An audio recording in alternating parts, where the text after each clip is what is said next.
જી બેટા આપનું નામ? મારું નામ નવ્યા વાયડા છે. હું 6ઠ્ઠા ધોરણમાં ભણું છું રિલાયન્સ ફાઉન્ડેશન સ્કૂલમાં. જે આપણે એક સોંગ તૈયાર કર્યું છે તેની અંદર મતદાન મથક સુધી લોકોને પહોંચાડવા માટે અવેરનેસનું એક સોંગ તૈયાર કર્યું છે. એના જે બોલ છે તે થોડા ગાઈને અમારા દર્શકો છે. આ ભણ્યા ગણ્યા મોટેરા છે મત આપવા ક્યાં જાય. ભણ્યા ગણ્યા મોટેરા છે મત આપવા ક્યાં જાય. પાછા છાપે ઘાયલી મોઢા મતદાન પછી પસ્તાય. હવે મારે મોટા થવું, મારે મત આપવા જાવું. હવે મારે મોટા થવું, મારે મત આપવા જાવું.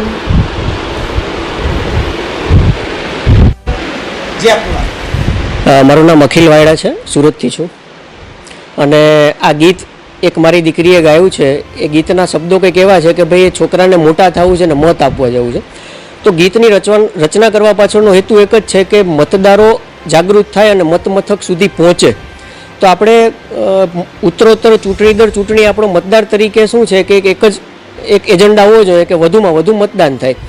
અને એક જાગૃત નાગરિક માટે એક વસ્તુ હું કહીશ આ ગીતના માધ્યમ દ્વારા કે ભાઈ મતદાન જે છે ને એક દરેક મતદારની એક હક ફરજ પણ છે અને સાથે સાથે આપણો હક પણ છે કે આપણે આપણા પસંદગીના નેતા ચૂંટવાનો એક મોકો છે.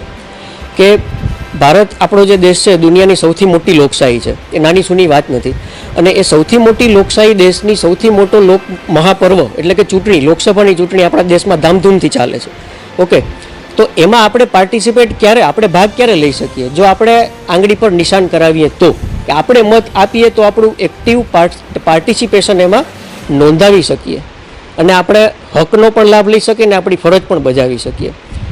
ગુંડાણાની સિઝન છે મિત્રો, બધાના કામ ધંધા કદાચ ચાલુ હશે, બધાની નોકરી પણ ચાલુ હશે, પણ ગમે તેમ સમય કાઢી, ગમે તેવી ગરમી હોય, સવારે વહેલા જઈને પણ કે સાંજે જઈને પણ મતદાન ચોક્કસ કરજો.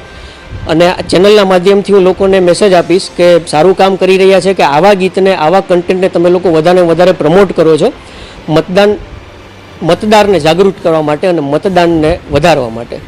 તો આપણે એક એવી જ આશા રાખીએ કે છેલ્લી 2-3 ચૂંટણીના જે રેકોર્ડ છે મતદાનના, એનો આપણે એક નવો આંકડો, એક રેકોર્ડ બ્રેક કરીએ અને એમાં આ ગીત ક્યાંક ને ક્યાંક યોગદાન આપતું હોય તો વધારે આનંદ થશે. Thank you.